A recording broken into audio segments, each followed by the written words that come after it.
Welcome to this episode of the Aquarist Edge, a podcast for home aquarists just like you. Learn more about how to keep a thriving aquarium and discover ideas and tips to give your aquarium the edge. And now, over to our host, Arthur Preston. In this episode, we're going to tackle an incredibly common aquarium problem, and one that is deeply frustrating for people who are trying to develop a guppy colony, and that is vanishing guppy fry.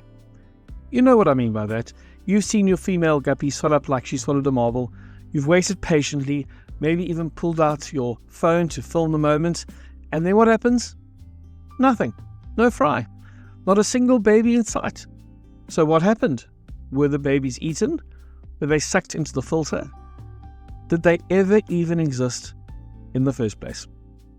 And so this episode is all about decoding that mystery. So let's start by asking this question. Why do guppies eat their own fry? Now, this is something of an evolutionary trade-off.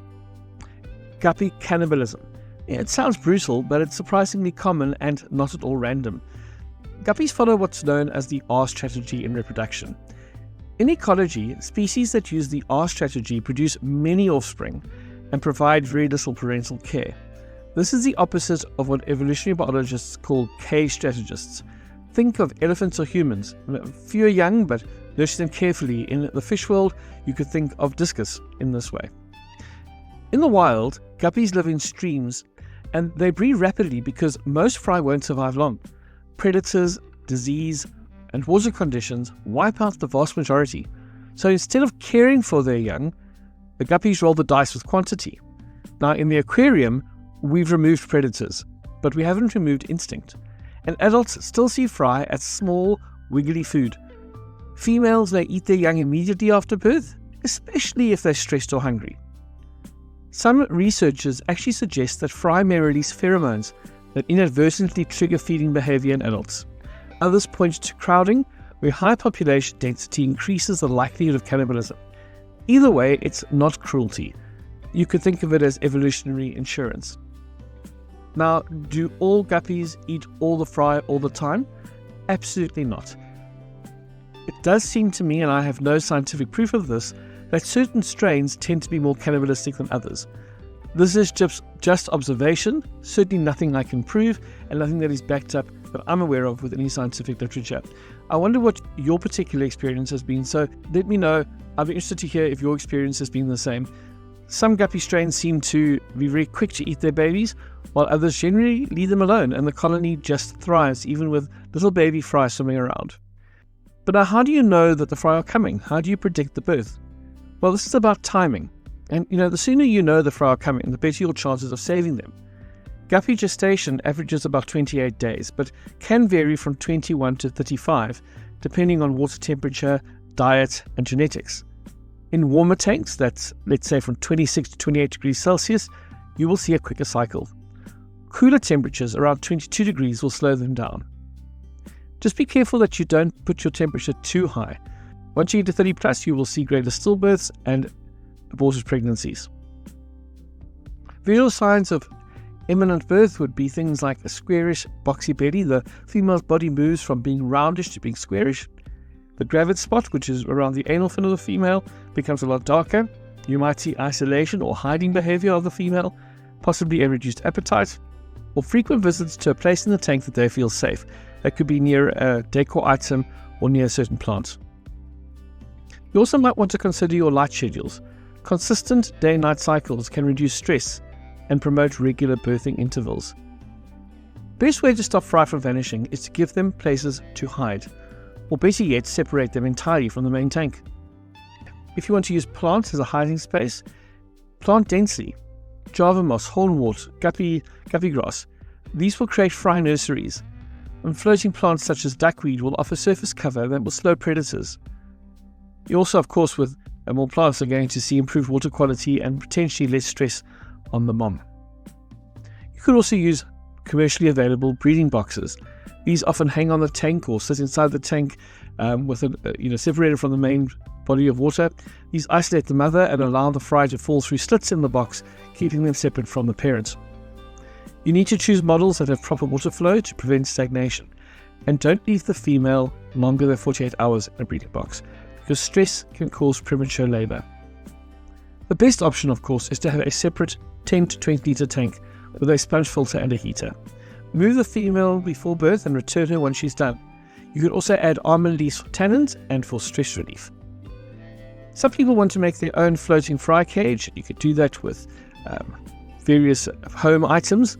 Just make sure that they are aquarium safe. Now we need to talk about feeding our baby guppies.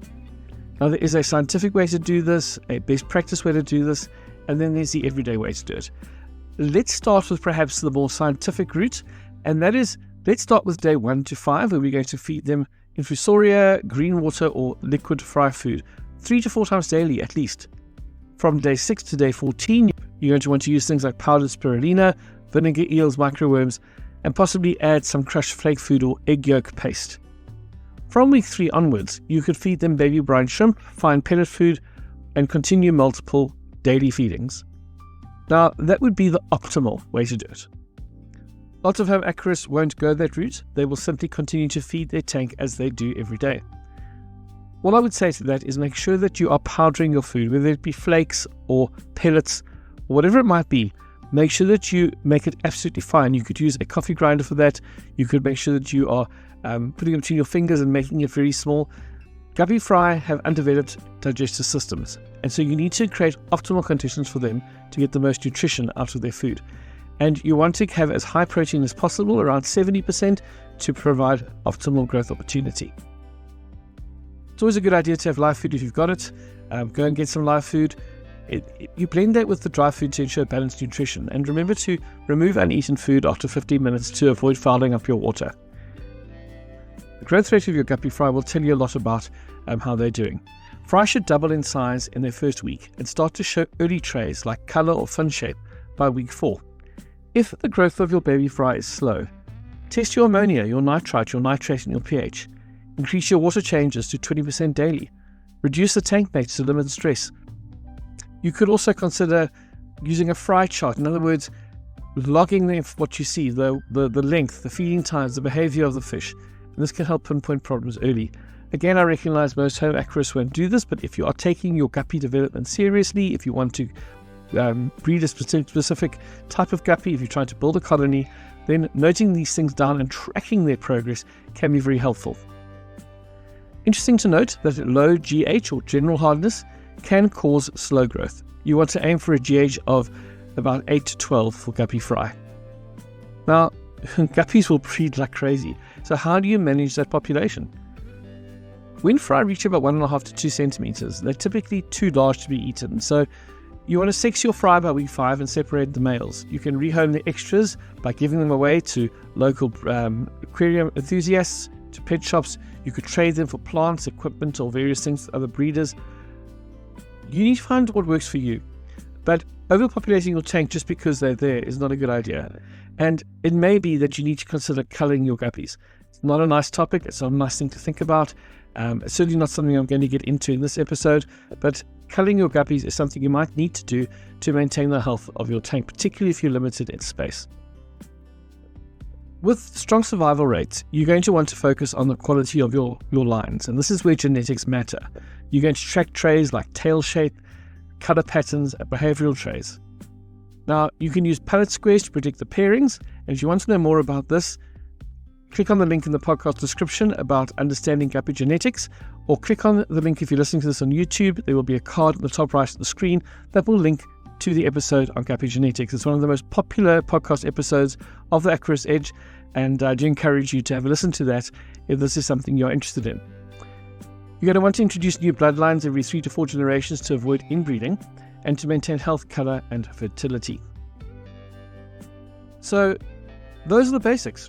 If you are rescuing your first batch of fry or managing a multi-generational breeding colony, I trust that today's episode has given you some tools, a bit of scientific background, and maybe a push to be a little more creative in finding ways to help grow your guppy fry.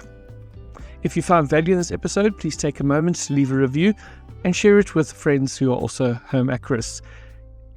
Sharing the episode, sharing the podcast certainly helps it to grow, and I'm always grateful for any comments or reviews that are left, whether it be by folk who are listening on YouTube or who are listening via their favorite podcast app. Next time, we're going to take a look at further aquatic mysteries. Why do fish vanish without a trace? Do ghost shrimp dissolve?